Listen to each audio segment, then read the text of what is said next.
Once upon a time, in a peaceful kingdom surrounded by forests and rivers, there lived a kind and beautiful young girl named Cinderella. Her real name had long been forgotten by most people, because everyone called her Cinderella due to the ashes and cinders that covered her clothes after endless housework. When Cinderella was very young, her loving mother passed away.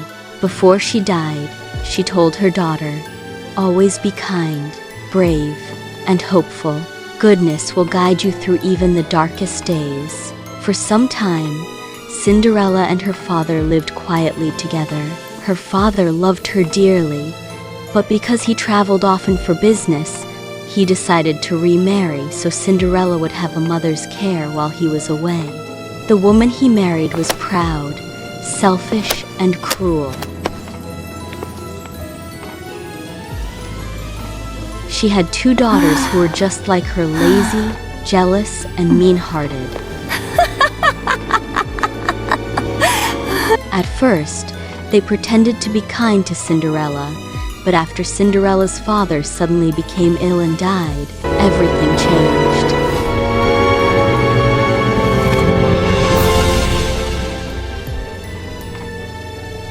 Her stepmother took control of the house and treated Cinderella like a servant. She forced her to sleep in a cold attic beside the fireplace and made her do every chore imaginable: washing clothes, scrubbing floors, cooking meals, polishing shoes, carrying water, and cleaning the entire mansion.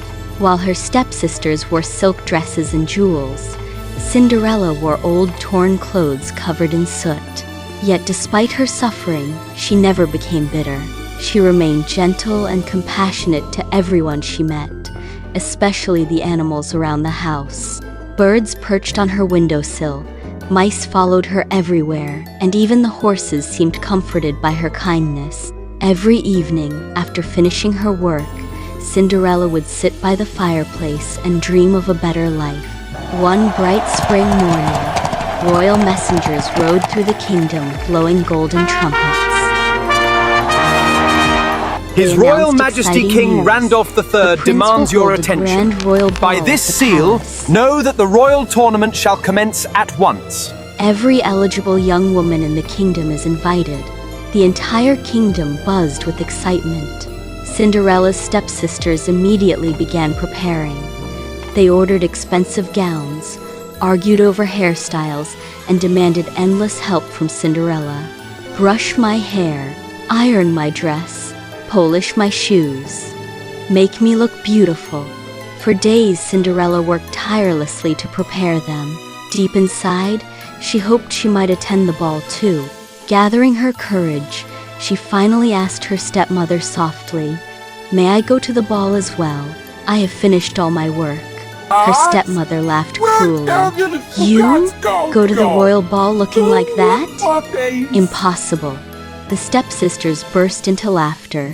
Still, Cinderella did not give up. She found her late mother's old gown in a chest upstairs. Though faded and simple, it was beautiful to her. She spent every spare moment repairing it carefully with the help of her little animal friends. On the evening of the ball, Cinderella appeared downstairs wearing the restored dress. For a moment, everyone stared in surprise.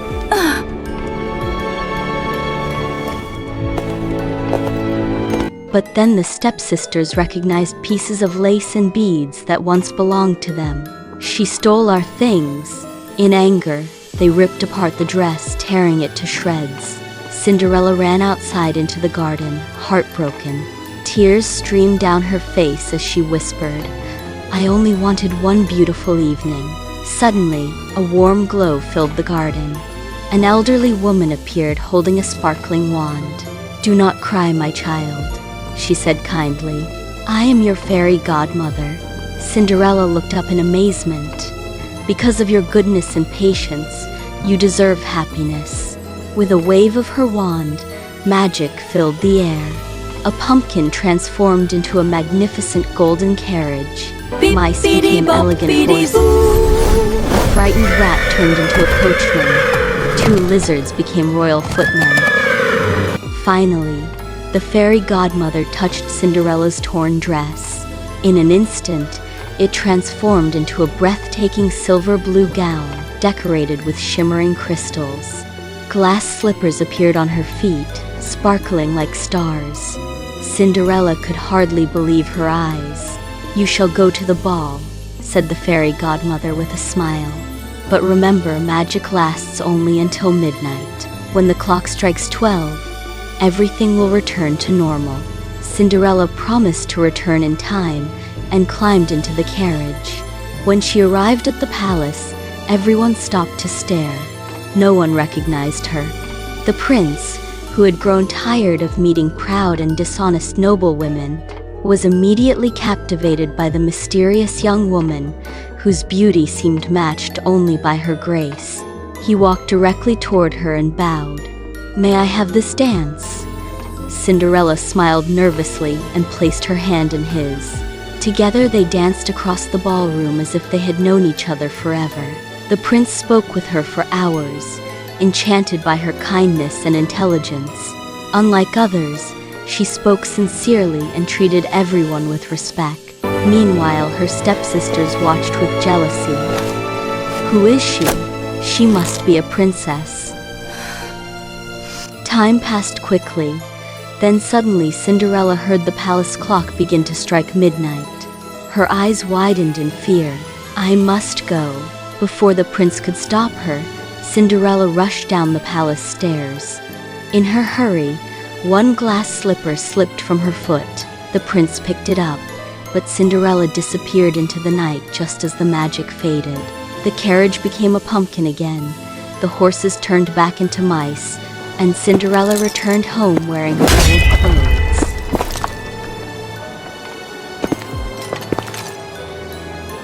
The next morning, the entire kingdom talked about the mysterious girl. The prince refused to marry anyone else. "I will find her," he declared. "I will marry the woman whose foot fits this glass slipper." Royal guards traveled from house to house across the kingdom.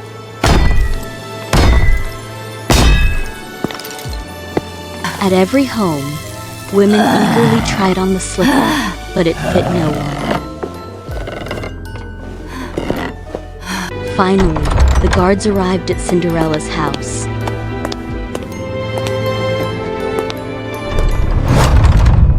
The stepsisters pushed and squeezed their feet painfully into the slipper, but it would not fit. Then Cinderella quietly stepped forward. "May I try?" her stepmother shouted. "Don't be ridiculous." But the royal guard insisted. Cinderella sat down calmly and slipped her foot into the glass slipper perfectly. At that moment, the prince himself entered the house. He recognized her instantly. "It was you," he said softly. Cinderella reached into her pocket and revealed the matching slipper. The prince smiled with joy. Soon afterward, they were married in a magnificent celebration attended by the entire kingdom. But Cinderella did not become proud or cruel. She remained as kind-hearted as ever. She forgave her stepsisters and treated everyone with compassion. As queen, she helped the poor, cared for children without families, and brought kindness wherever she went. And so Cinderella, who once slept among ashes and sorrow, found happiness not because of magic alone, but because she never allowed hardship to destroy her gentle heart. And they lived happily ever after.